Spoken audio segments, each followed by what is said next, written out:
Et la Uchai Began Eden à Tarton. Il se trouve dans le Gan Eden à Tarton. Vous savez qu'il y a deux niveaux, voire une infinité de niveaux, mais entre le plus bas Tarton et le Elion, on a effectivement au moins deux niveaux. Et le Gan Eden à Tarton, c'est un monde spirituel, il faut le savoir, mais c'est un monde où finalement on a un gouffre, mais le gouffre il est spirituel. Et il dit comme ça que le Mashiach il se trouve dans le Gan Eden à Tarton, Mezuman Yeshuatam Shel Israël. Il se prépare là-bas, il est réservé là-bas pour la Géoula, pour la Yeshua d'Israël. Mais regardez bien ce qu'il va dire après. Ve'en lo reshut letzed misham. Il n'a pas l'autorisation de sortir de là-bas. Ad sheinaten lo reshut. Jusqu'à qu'on lui donne la permission milma'alat d'en haut. En lo reshut les olé les Gan Eden Elyon. Parce que lorsqu'une personne elle quitte ce monde, alors elle monte jusqu'au Gan Eden à Elyon. Mais lui il est bloqué. Il est bloqué dans le Gan Eden à Tarton. Il n'a pas la possibilité de monter. Ça veut dire que sa neshama finalement aille dans le Gan Eden comme toute personne qui disparaît. Et il n'a pas non plus l'autorisation de descendre dans le Makom Agoufim, ça veut dire l'endroit où il y a des corps, ça veut dire notre monde physique. Donc il est dans une situation, Mashiach, lorsqu'il sera caché, où finalement il ne peut pas monter dans le monde des âmes, il ne peut pas descendre dans le monde des corps, donc il est dans une situation intermédiaire, en attendant qu'on lui donne l'ordre de délivrer son peuple. Donc finalement, nous qui sommes en bas, pour nous il est mort, parce que finalement il est dans une situation, dans une dimension qui nous dépasse. Mais en réalité, puisqu'il n'est pas dans le Gan Eden Elyon, il n'est pas appelé mort. Il est appelé vivant comme il le dit. Donc ça c'est intéressant de rapporter effectivement ce commentaire qui explique un petit peu c'est quoi cette dimension où on nous dit que Mashiach sera caché. Mais je vais revenir sur l'année 90 parce qu'il y a une note du Rabbi qui est tout à fait exceptionnelle qu'il faut relever et qu'il faut expliquer. Et voilà, je vais... Il est quelle heure là? J'en ai pour un quart d'heure, ne vous inquiétez pas. Je suis pas trop... Je vais vous dire deux scoops là, deux simanim scoops. C'était le Roi Chaim? Non, le Roi Hama, c'est Rabbi Abraham Azoulay, le grand-père du Chida. Il dit comme ça le Rabbi, je l'ai écrit en français. C'est dans une note qui se trouve dans la Sikha de Acharemot Kedoshim de l'année 5771. Donc le Rabbi il dit que Moshe Rabbeinu il avait 80 ans lorsqu'il est parti délivrer les Béné Israël. C'est pas un hasard. Pourquoi? Parce que 80 c'est la gématria de P, il explique le Rabbi. Et P c'est justement la lettre de la Géoula, la lettre finale qui correspond à la Géoula de Mitzrayim. Comme on a dit, Pakot Pakatsi, il y a 5 lettres finales. La 4e lettre finale c'est le P. Elle représente la Géoula de Mitzrayim. Et nous, le Tzadé, représente la Géoula finale. Ça, vous l'avez compris. Donc, le Goël Rishon, il avait 80. Et le Rabbi explique que la lettre Tzadik, qui est de valeur numérique 90, ça sera la lettre par laquelle nous serons délivrés, parce que, effectivement, c'est ce que dit le Midrash, Ish Tsemar, Itzmar, etc., comme on l'a expliqué plusieurs fois. Et regardez bien, il dit l'année Tzadik. Alors, l'année Tzadik, c'est l'année où le Rabbi a fait ses 90 ans. Alors vous savez que 90 ans, ça commence lorsqu'on rentre dans la 90e année. Mais concrètement, il avait 90 ans l'année 5752. Il dit clairement le Rabbi, c'est l'année du dévoilement du Mashiach. Et regardez bien ce qu'il met en note. Il dit que le dévoilement du Ketz et du Mashiach et de notre juste Mashiach, tout cela se dévoile dans le Mizmor Tzadik. Donc si vous voulez connaître le Ketz, et comment va se faire le dévoilement du Mashiach, étudier le Mizmor Tzadik de Teilim. Maintenant, regardez bien.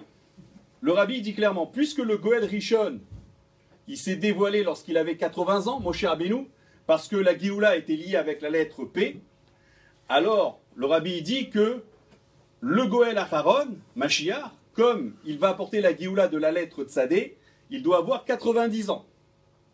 Or, 90 ans, c'est dans l'année 5751-5752, c'est au moment où le Rabbi a fait sa déclaration qu'il y a Zman Géoula Trem, c'est le Zman de votre Géoula, Iné Mashiach Ba, et c'est la guerre du Golfe, etc. Donc c'est là où tout le monde s'est dit finalement dans les propos du Rabbi, ce qu'on appelle les sirotes de Dvar Malchut, pour ceux qui connaissent, le Rabbi a fait clairement une déclaration que Mashiach il s'appelle Menachem, il est ici, etc., etc. Donc tout le monde a compris, en tout cas ceux qui veulent comprendre, qu'il y a eu un dévoilement du Mashiach à travers les déclarations du Rabbi dans l'année de sa 90e anniversaire, comme effectivement il a dit clairement que le Goël Acharon, il est lié avec la lettre Tzadé, donc au même titre que Moshe Rabbeinu, il s'est dévoilé à 80 ans parce que P c'est la Géoula de Mitzrayim, alors le Goël Acharon, il doit se dévoiler à 90 ans avec la lettre Tzadé, dont la Gematria c'est 90.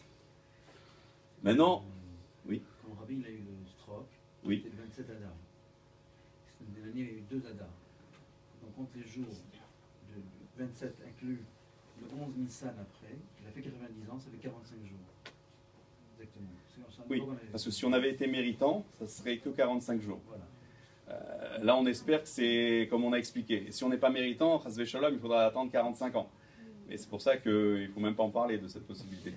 Bref, ce qui est intéressant, c'est que on attend, avec cette thèse, le deuxième dévoilement. Parce que malheureusement, Moshe Rabbeinu, il s'est dévoilé à 80 ans, et l'année suivante, il y a eu la Géoula. Or, vous savez que si vous prenez la lettre P, vous l'écrivez Bémilouï, ça fait P Aleph. Pour dire le premier dévoilement, il s'est passé à l'âge de 80 ans, et puis finalement, un an après, Aleph, il y a eu effectivement la Géoula Atida.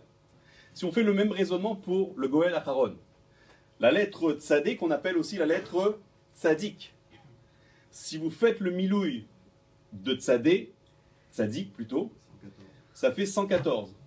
Or, jusqu'au 11 Nissan de l'année 5777, le Rabbi sera concerné par cette année de 114. Même si on lit aujourd'hui le Teilim 115, il a concrètement, puisqu'il est né en 1902, il a concrètement 114 ans, ça veut dire le milouï de Tzadik, jusqu'à cette année qui est la nôtre, 5771, le mois de Nissan, 11 Nissan.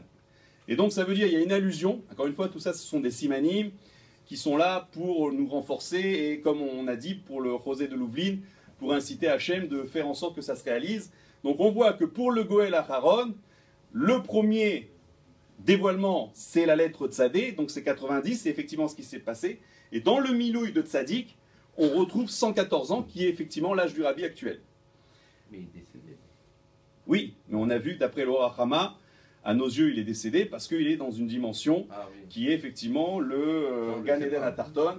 Non, mais puisque c'est une possibilité, puisque c'est écrit dans les Sfarim il y a plusieurs centaines d'années, alors autant se mettre dans ce schéma-là pour nous et ne pas espérer un Mashiach qui n'est pas identifié, qui pourrait venir on ne sait pas quand, même s'il faut l'attendre à chaque instant. Et je vais terminer avec un autre remèze ou siman, comme vous voulez, qui est extraordinaire à mes yeux, en tout cas j'espère aussi aux vôtres. On revient sur ce que dit le Midrash. Le Midrash, il dit, le Goël Rishon, comme le Goël Acharon, il va se dévoiler, il va se cacher, il va de nouveau se dévoiler. Comment c'est marqué? C'est marqué Niglé, Vechoser, Venirse, Vechoser, Veniglé. Si vous faites la Gematria de Niglé, Vechoser, Venirse, ça fait exactement Gimel Tammuz. Ça veut dire le 3 Tammuz, qui est le jour où le Rabbi a disparu à nos yeux. Donc il s'est dévoilé. D'ailleurs, vous savez que c'est Chag HaGeoula, le fameux Gimel Tammuz. C'est le début de la Géoula. Donc c'est la première étape, qui suit d'ailleurs tout le reste. Et surtout, c'est le moment où il s'est véritablement caché à nos yeux. Et ça, donc, Niglé, Vechoser, Veniglé, ça fait exactement Gimel Tammuz. Et là où on s'engage, même si je ne m'engage à rien en réalité, parce que ce sont que des simanim, si vous faites la Gematria Vechoser, Veniglé, ce qu'on attend tous, ça fait Yud Shvat exactement. Ça veut dire qu'on a deux dates qui sont tout à fait liées au Rabbi, le jour où il a disparu et le jour finalement où il y a eu cette passation de pouvoir, où finalement qui est donc le Yud Shvat. Maintenant, si vous faites la somme de Gimel Tammuz et de Yud Shvat, ça on va laisser à notre ami Cyril le faire. Alors Gimel Tammuz c'est 456 et Yud Shvat c'est 321. Ça fait 777.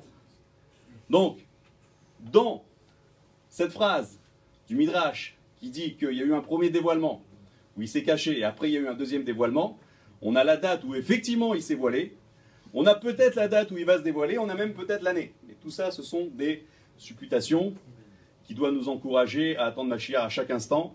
Et comme on est Motsai Shabbat, donc on attend Eliyahu Hanavi qui vient nous annoncer la Géoula dès aujourd'hui et que demain on pourra faire le Korban Tamid dans le 3e Beth Amikdash. B'Yemera, B'Yamin.